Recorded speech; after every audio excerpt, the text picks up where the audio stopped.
रविदास पूजा है ई कुल कंटेंट तो यहाँ काम में आई का ये सुधीर प्रधान जी परसरा चंदली ताजपुर के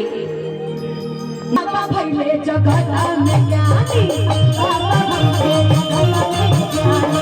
बाबा भैले जगत में ज्ञानी जगत में ज्ञानी जगत में ज्ञानी जगत में ज्ञानी जगत में ज्ञानी जगत में ज्ञानी बाबा भैले जगत में ज्ञानी बाबा भैले जगत में बाबा भैले जगत में ज्ञानी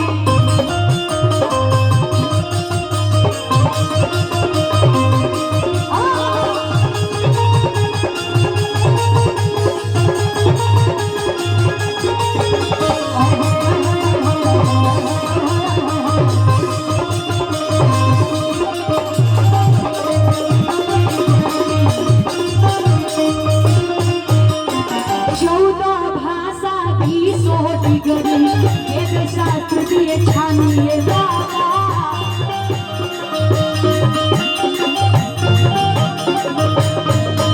और आगे में परवीन प्रधान जी की तरफ से हजारों रुपए का आशीर्वाद 14 भाषा 20 डिग्री वेद शास्त्र दिए छानिए बाबा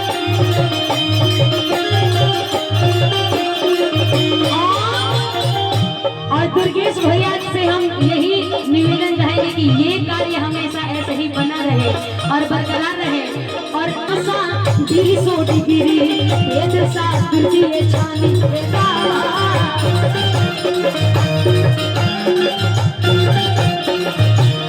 गोल में जलंधर में जाके